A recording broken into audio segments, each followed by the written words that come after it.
such an asshole. All right. We have a request that is going to teach a good economic lesson to everyone that everyone who works hard and is normal might be able to use to their advantage. That is how to let inflation do the work for you, because whereas in one instance, you're all complaining because prices of everything has gone up. And that is because of Trump and Biden, not just Biden. And try to tell you, if you want to go all the way back, it would have also been Obama and the very beginning, well, towards the tail end of Bush Jr.'s career. But if you look at money supply printing, is Obama, Trump, mostly Trump, and Biden. But give Biden time. Have faith, have faith, guys. Have faith. Biden will help hopefully make us all millionaires. Aaron, thank you for your time in advance. I go by Anonymous, and I'm a legal professional in my early 30s. Oh, but willing to pay extra for a video response. Well, I think this will benefit other people, so let's just go with that. I'd like a sanity check from you on my financial decision I'm about to make. I currently have federal student loan balance $160,000. Average APR of 7%, which I will refinance soon. The choices I face is between 1, paying the balance off as fast as I can, and 2, paying as little as possible and investing the difference. I'm leaning towards option 2. With the refinance, I'm looking at a range of 2.5 to 3.5 APR, depending on the term of the loan. The best option that aligns with option 2 is refinancing at 3% APR for a 15-year, which amounts to approximately $1,100 per month in payments. The total interest payments over the life loan would be approximately $40,000. My thinking is that if I can achieve an after-tax compound rate of return above 3%, that would be better. It would be better to take option 2. I wonder if this is a prudent approach in a world where normal risk-free rate is 1 to 2%. The U.S. benchmark indices are at valuation levels where the expected return over the next decade is negative. Is there anything that I failed to consider here? Yes, inflation. For additional context, my monthly disposable income is around $5,000. My effective rate is tax rate is 32%, although it'll be reduced since I'm moving to a no-income tax jurisdiction soon. At the end of the day, the amount concerned isn't all that much, but given my lack of expertise, I wanted an ASO with a finance background to view my best approach, or my approach. Best Anonymous. All right, so if it was just these two options that you had, pay it off as quickly as possible, or don't pay it off at all and throw it into the S&P 500 index. I would still say split it. Pay off some, throw a little bit into the S&P 500 or whatever. You could even probably find some inflation adjusted bonds that pay more, frankly, and those would I think be risk-free rate. But you're missing the idea of inflation, that the longer this debt is out, and for the foreseeable future, inflation is not going below 2 or 3%. What you would want to do is extend that loan to a longer amortization. So I know you said 15 years was the longest. Did they give you another option for an equally low percentage rate that would go out 20 years or even 30 years? I don't know what they're amortizing those loans over. But let's say 15 years at 2 to 3%. Well, inflation is 6 to 7% official. More like 10 to 12% unofficial. No, I don't have numbers to back that up. I just go outside and look like, why are Big Macs twice what they used to be? Why is this oil? Why oil? Why is that? That was more than the 6 to 7% there, Joe. But most of this is Trump's fault. I'll be honest about that. So what I would do is, if you have a job that will increase with real inflation, that's the key thing. A lot of people, well, inflation will lead away with it. Well, not if your income doesn't go up with inflation. So if your income could go up at 6 or 7% or whatever the stated rate of return or rate of inflation is, or more, I would let inflation eat away at it. So, and I don't know what all your financing options are. I would go as long out as I possibly, well, not 100 years, but if you get a 20-year and at 3%, I would do that. That gives 5 more years for inflation to eat away at it. I would still do a crisscross approach. I would pay the minimum amount at first and have a dedicated earmarked fund that goes to paying off your student loans. So you set up an account. I don't care what you invest in. That's not up to me to decide. You go ahead and play the stock market. But if you can have an investment horizon of over 10 years. That will obviously lessen and mitigate the risks of the ups and downs. Who knows? But let's say you were to toss it into the S&P 500. For whatever reason, the S&P 500 doubles in 1 year. Well, cash out and pay some down, right? In other words, don't be fixed with your strategy, because there's going to be a strategy that's going to last 15 years with your student loans. So when opportunity arises, take some profits, pay off your student loan debt. But in general, I'd be really reluctant, and this has been my general change in policy ever since the inflation came in. Usually I was like, pay off that debt, get rid of that debt. Now I'm like, whoa, inflation is this? It doesn't make sense to pay off that debt. Your money could be invested in other and I don't mean higher risk things. Like, you could probably find an inflation adjusted bond that pays higher amount and has less interest or less risk. Certainly less risk than a diversified stock portfolio. But yeah, given inflation, and given that inflation always inevitably does find its way to asset prices, maybe not this year or next, but over time, there's a little bit of merit. I would almost take a split approach.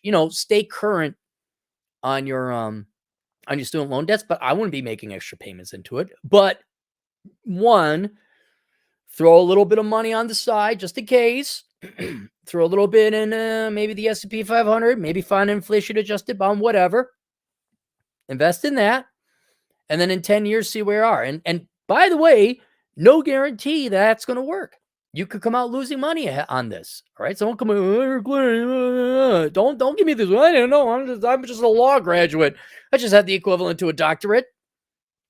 But because inflation is so high, that and your salary can keep up with that inflation, then inflation is doing the work for you the longer you let it sit out there, regardless of whether or not your stocks go up or down. Or, I mean, if they went down enough, yeah, then you would be losing money.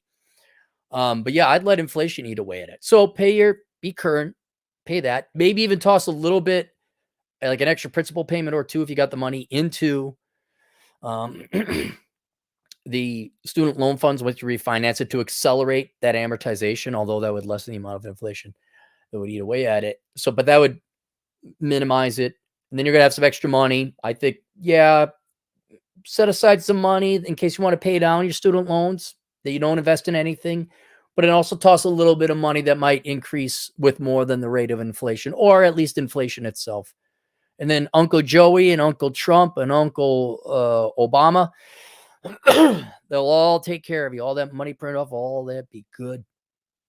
That'd be good. And that's generally the policy is, especially for those of you that got a mortgage and you're under 3%, take that off. And I got to do that. I always toss a couple extra $100 on my mortgage balance. Well, that's enough now. It's enough now. We're going to put end to that. I'm going to let Uncle Joe, I'm going to get me back some of my money from the Democrats. Thank you, Uncle Joe. Thank you for making I can't wait. Well, 30 years, obviously the mortgage would be gone, but it would be pretty cool. Like, there's so much inflation, 10 years go by, like 1 month of income, I could pay off my home mortgage because there's so much inflation. Thanks, Joey Biden. Ooh, and he'd be like the criminal in Scooby-Doo. Darn, I helped out a white male. Ooh, curse those kids. Hey, you white Joe. There we go. All right, let's go through the super chats. The Black Blur, $5. Should I take out student loans because of inflation? Then they see the student loans are at 7%. They're not light interest. Look, the government needs. I know the Democrats just so much money and help for you kids at 7% interest. I know that you can't put a price on education. I really wouldn't take out student loans. I really want. You know what I would do? Find out what kind of interest rate your parents can get on a home equity line. And then you pay them back 2% more than that. And I bet you that's going to come in around 5%. They make 5%. You save yourself 2% on the student loans. I think that'd be a pretty good deal. But honestly, I still think you should be able to go to school almost for cash nowadays, guys. Go to school online. Get your prereqs out of the way, either online, like Western Governors University, ASU online, your local community college. You should be able to get at least 2 years education for really cheap, and then find a cheap school that offers your degree, the 4-year degree. You don't go to the flagship UW-Madison, you go to UW-Portage, go to UW-Stout, and if not there, go to Eau Claire. As in, when in doubt, go to Stout. If not there, go to Eau Claire. But Madison, you go to Madison. Where all the trust fund baby, spoiled rich white kids go and act like Marxists and burn places down. You'll go to Madison. Robert Flores, $10. Hey, Aaron, how about a personal dare? You eat seafood soup from Walmart? No, no. And we'll go to Target and call the transgender female cashier there the wrong pronoun. Let's see who gets the worst of it. See, Target doesn't do, Target is the most fraudulent virtue signaler. They don't hire, they don't not hire, but they don't have some tattooed, pink-haired, feminist shirt-wearing person that they just have normal people working at Target. It's the advertising. The weirdos, the weird things at Target are the mannequins. The mannequins are the things that look weird. The people that work at Target are just normal. But no, I will not go to Walmart and have their seafood soup. It's probably perfectly fine. All right, that's it. Questions, answers, assholeconsulting.com. Link down below is to my Amazon affiliate program if you'd like to buy some stuff on Amazon, which you do. You all need to do it. Go do your shopping now. Doesn't cost you anything more to use that link down below. And, here's another super chat. $50. Hey, $50. Regular fan of the show. $5. I paid the mortgage off 2 weeks ago. You trust that will happen with the Fed coin reset? I don't know. If it gets to the point they take my money, I will not tolerate that. I will not tolerate that. If there's a haircut, I will not tolerate that. And I don't think a lot of Americans will either. There would be issues. A certain tree would be watered with a certain thing. So, other fat man, where have you been? Yeah, go to Walmart. Dude, everyone should go to Target. Can I help you? No, I just came here to look at the fat mannequins. I just couldn't believe it. Yeah, there's fat mannequins at Walmart or Target. All right, see you guys later, Toodles.